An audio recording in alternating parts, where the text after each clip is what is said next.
Welcome back, guys, or if you're new to my channel, this is Automotive Anonymous, and I'm currently sitting in a 2025 Subaru Outback ONYX XT.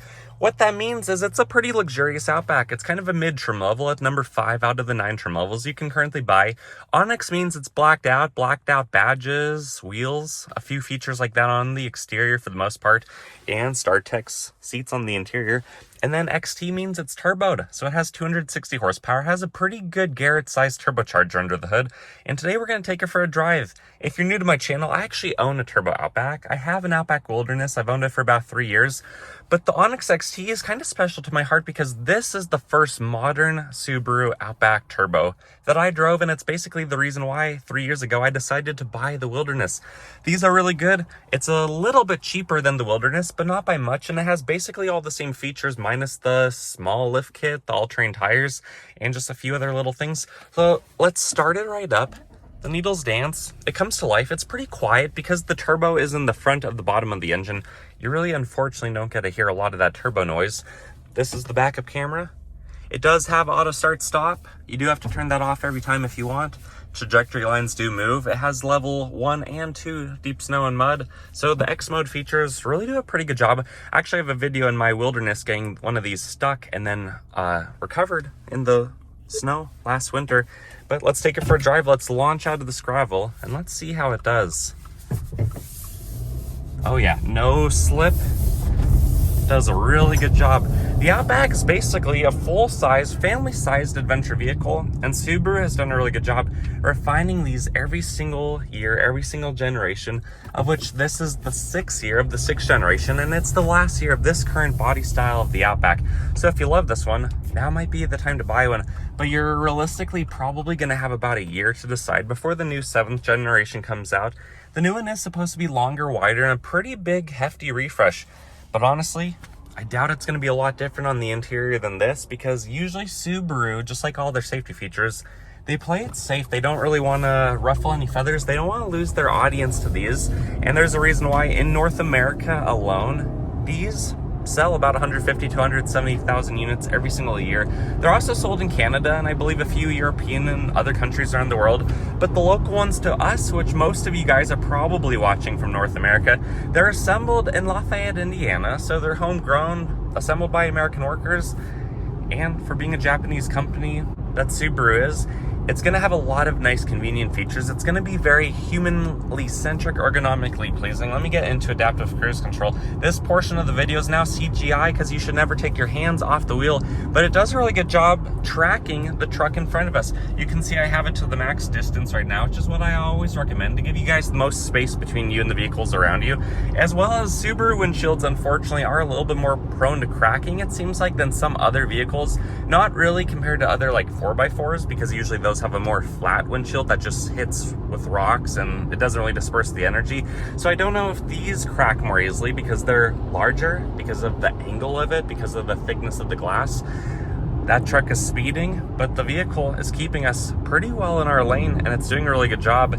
And it's maintaining speed. The Subaru CVT, it's not everyone's favorite, but Subaru does develop their Lentronic CVT in-house. It doesn't have as moving parts as some other CVTs, and it does have a timing chain, so it does seem to be a very reliable option. But when you have a CVT like a modern Subaru, it really does a cool job of keeping you at speed without abrupt gear changes. It doesn't feel like it's revving out to keep you up if you drop a couple miles per hour, like if you're going up a subtle hill like we are right now.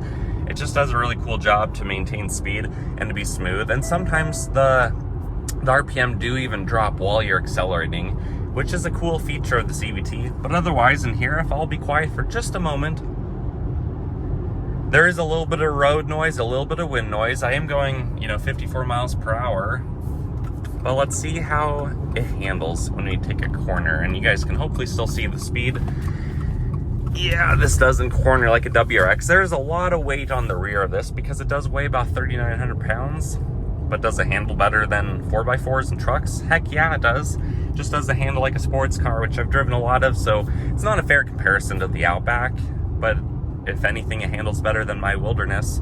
That could also be the suspension being brand new, a little bit sharper and tighter than, you know, 3 years of wear and tear on mine. But overall, this is a really nice place to be. The heated seats in this, they don't get extremely hot in my experience, but they do get warm enough that you're going to enjoy them. They have the 3 stages right there. The AC in this does do a really good job, but if you tint the windows, and if you do decide to tint the sunroof even darker, the AC is going to do a noticeably better job. So if you notice that it's not getting cold enough, maybe consider that to keep some of the external heat out of the interior of this vehicle. But overall, it's just a nice place to be. The dashboard is low, a lot lower than some 4x4s. It really feels like you're sitting inside of it, lower like a tank. This feels kind of like you're sitting on top. You can watch the windshield, and then the hood kind of slope down to get some really good visibility up front. You basically know where the dimensions of this car are, which isn't always easy to tell on sedan-based vehicles, because this is based off of the sedan, which this is also the last year of the Legacy, being the last year of the 6th generation. But just driving it through the country, driving it around town, I've done a lot of interstate driving. In fact, probably the majority of my 40,000 miles on my own Outback Wilderness, which have been completely trouble-free, no powertrain issues, nothing very legitimate. It's just been a smooth ride. These are long enough and they weigh enough that they feel really stable on the road. The brakes, I'll give it maybe half pedal right here. Does a really good job at slowing you down, and it's a very linear pedal. There's not much dead space before it engages, so you really feel like you know what's going on, and it's not gonna surprise you or throw you off guard. And then let's do a full circle right here, or at least a half circle. Look at how easily it does it, and I wasn't even that close to the curb over there for that. So these are just easy to drive, easy to cruise around in, and they're so comfortable. With the 9-foot wheelbase, with huge back seats, even adults in the back seat are gonna have a good time. And there's vents, there's heat back there, the seats even recline. There's a lot more things about this that if you guys watch my full review, you'll get to watch that. But overall, I can't complain about the Outbacks.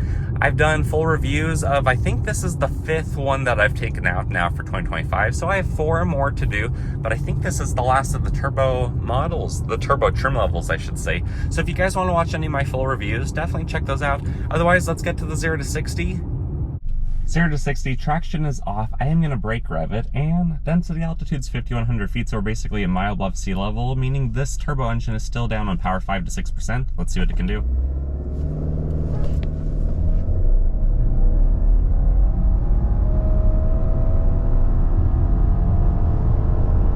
Not bad. True 0 to 60 came in at 7.34. If you want to know what this does without a brake rev, check out my full review of it that I probably posted a few weeks earlier. Yeah, so not bad whether you go off of idle or you do a little bit of a brake rev. This is a pretty good performer at about a mile above sea level.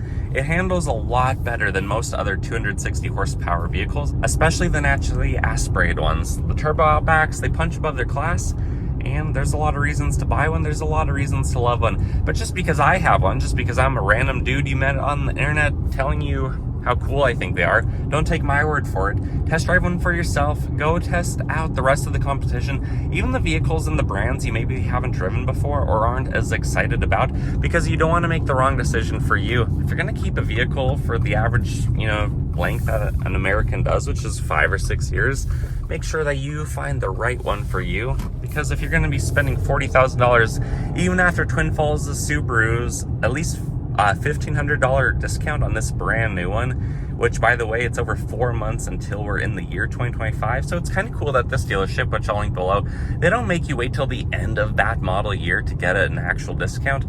This vehicle is going to be the brand new model year for a year, and it's already at least $1,500 off. So you can get good deals, especially if you go to a good dealership for Subaru. But for $40,000, I think you get a lot of good stuff with this one. And with that said, if you guys like anything you see today, please consider liking this video. Comment your thoughts and opinions. Subscribe if you haven't already and you want to watch more stuff. Probably a third to a half of my videos at least are Subaru related, and the other stuff is enthusiast vehicles, other brands, other cool stuff, at least in my opinion. That's why I film it. And with that said, I wish you guys the best. I hope you take care. See you again soon. Bye.